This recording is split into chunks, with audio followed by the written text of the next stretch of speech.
Trump के सौजन्य से खाड़ी में एक नया वॉर जोन तैयार है। यहां ईरान और लेबनान से ज्यादा विस्फोटक और विध्वंसक युद्ध फाइनल हो चुका है, क्योंकि तुर्की के हथियार होंगे। जुलानी और अल शरा हमला करेंगे। इजराइल में हाहाकार होगा।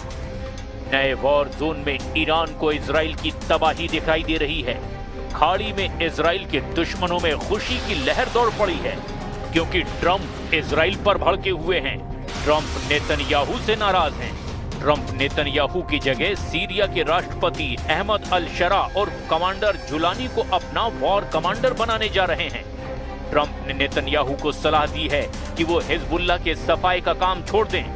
ट्रंप ने इस मिशन के लिए अहमद अल शरा को ज्यादा भरोसेमंद बताया है। That I can tell you. And I suggested to Israel to let Syria take care of Hezbollah. Because to be honest with you, I think they do a better job of doing it. Trump के तेवर बता रहे हैं कि वो Israel के लिए अब अपना एक भी हथियार खर्च नहीं करेंगे।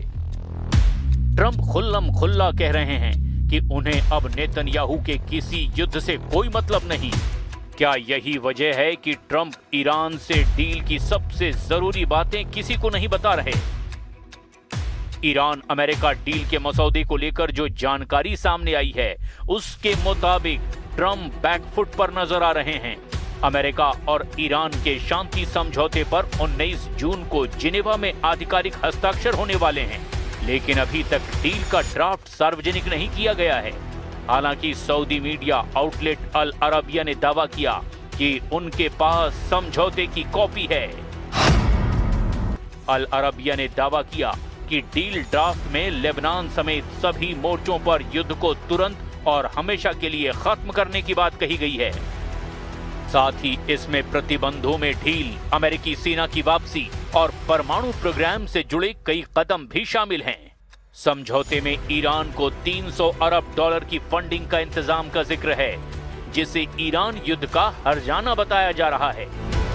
ट्रंप ने 300 अरब डॉलर मुआवजे वाले दावे को झूठा कहा है। Is the text of the agreement now final, or are you still? No, it's false. People, you can invest if you want. I mean, what am I going to do? Say nobody's ever allowed to invest? No, we're not investing. We're not putting up 10 cents, and people can decide to do that, but that's up to them. I mean, do you want me to say nobody's ever allowed to invest in a country? I'll say it with Egypt. Nobody's allowed to invest in Egypt. Am I supposed to say that? I'm asking whether we are not investing in it, and we do not have a fund. लेकिन ये बात कई sources से बार-बार सामने आई और इसीलिए doubt बढ़ता जा रहा है।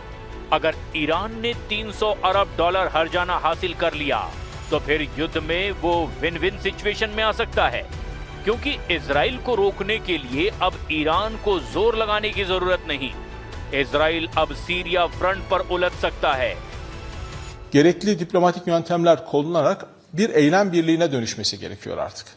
İsrail bütün dünyanın kendisine karşı bir diplomatik eylem çabası içinde olduğunu gördüğü zaman adım atması mümkün değildir. क्योंकि सीरिया में वही होता है जो एर्दोआन चाहते हैं, क्योंकि कमांडर जुलानी एर्दोआन को अपना रोल मॉडल मानते हैं। सीरिया के राष्ट्रपति अहमद अल शरा पहले अबू मोहम्मद अल जुलानी के नाम से कुख्यात थे। कमांडर जुलानी हयात तहरीर अल शाम, जिसे कि HTS कहा जाता है, इसके टॉप कमांडर थे। HTS के लड़ाकों ने सीरिया में बशर अल असद की सरकार का तख्ता पलट किया था। बशर के तख्ता पलट का मास्टरमाइंड एर्दोआन को बताया जाता है, जिन्होंने कमांडर जुलानी को हर तरह से मदद पहुंचाई। लेकिन जब सीरिया में बशर और जुलानी का युद्ध भड़का, तो इजराइल ने सीरिया में अपने बफर जोन का विस्तार किया।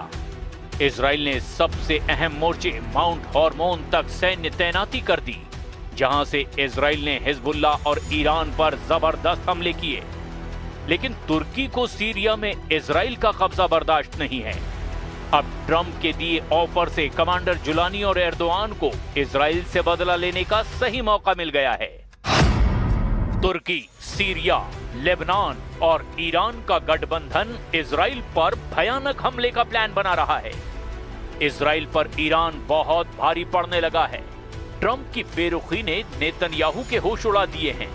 ईरान से डील करने के लिए बेचैन ट्रंप ने इजराइल पर 14 सख्त फैसले लिए हैं।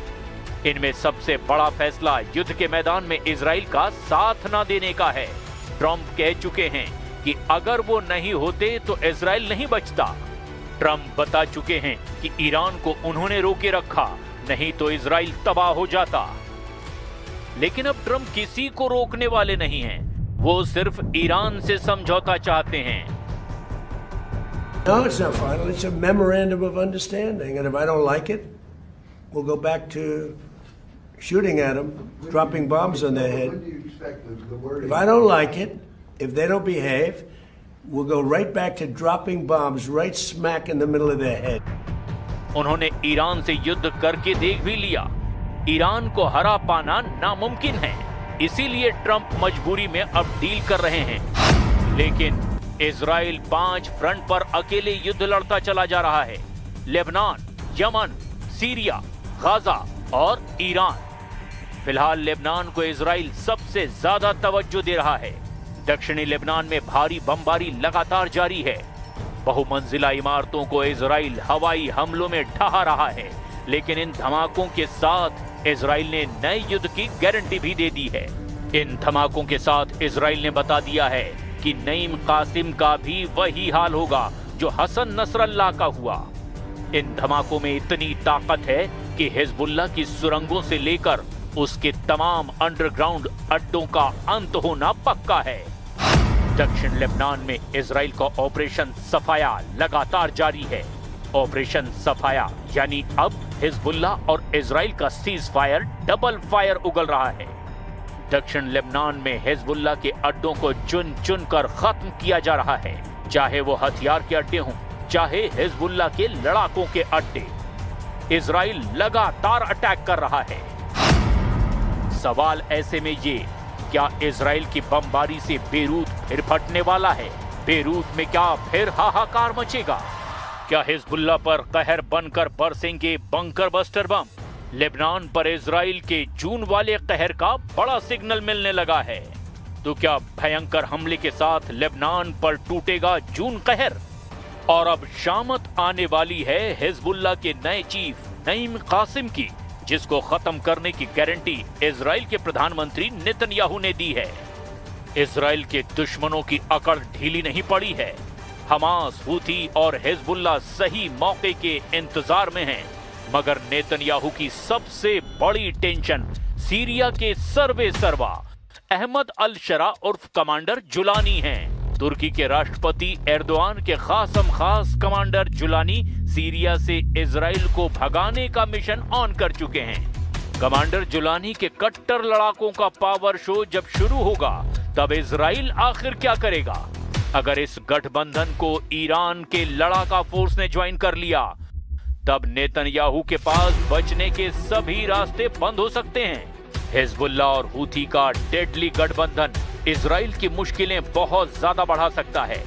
इजराइल से लंबी टक्कर और हथियारों के गोदामों पर हुए हमलों के बावजूद हिजबुल्लाह की रॉकेट फोर्स अब भी बरकरार है। उसकी तरफ से 10,000 रॉकेट वाली सुनामी किसी भी वक्त लॉन्च की जा सकती है। हिजबुल्लाह चाहे तो 10,000 रॉकेट को 10 मिनट में दागने का प्लान बना सकता है। 10,000 रॉकेट से इजराइल के 10 मिलिट्री बेस को तबाह किया जा सकता है।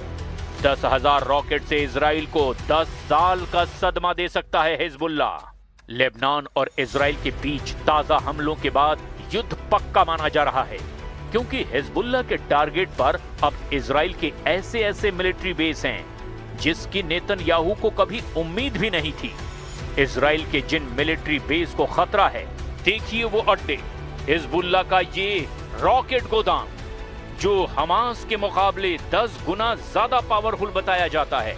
हिजबुल्लाह के कत्यूशा रॉकेट की रेंज 25 किलोमीटर तक है। ये 10 सेकंड में टारगेट हिट करता है। इसके आगे हिजबुल्लाह के पास है फजर 3 नाम का रॉकेट। रेंज है इसकी 45 किलोमीटर, टारगेट पर 35 सेकंड में पहुंचता है। हिजबुल्लाह के पास है फजर 5 रॉकेट, इसकी रेंज है 75 किलोमीटर, टारगेट पर यह 50 सेकंड में फटता है। हिजबुल्लाह के पास है खैबर रॉकेट। इसकी रेंज है 100 किलोमीटर। ये टारगेट पर 75 सेकंड में फंसता है। हिजबुल्लाह के पास है ज़िलज़ाल 2 रॉकेट। इसकी रेंज 200 किलोमीटर बताई जाती है। इसमें 600 किलो विस्फोटक फिट किया जा सकता है और ये 120 सेकंड में टारगेट पर पहुंच जाता है। यानी हिजबुल्लाह का रॉकेट का गोदाम पूरे इजराइल को कवर करता है।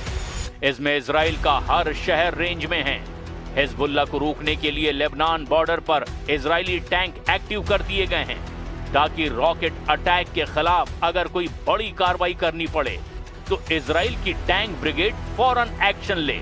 हिजबुल्लाह के रॉकेट को लेकर बड़ा खतरा उत्तरी इजराइल में ज्यादा है क्योंकि यहां पर हिजबुल्लाह के छोटी दूरी के रॉकेट पहले ही कहर मचा चुके हैं। लेकिन हिजबुल्लाह के पास ऐसे रॉकेट और मिसाइल भी हैं जो सीधे तेल अवीव को टारगेट कर सकते हैं।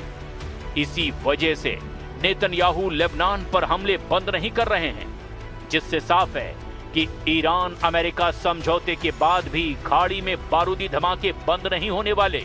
ये बात बिल्कुल साफ है कि इजराइल जितनी मुश्किलों में घिरेगा उतने ही घातक हमलों से बदला लेगा।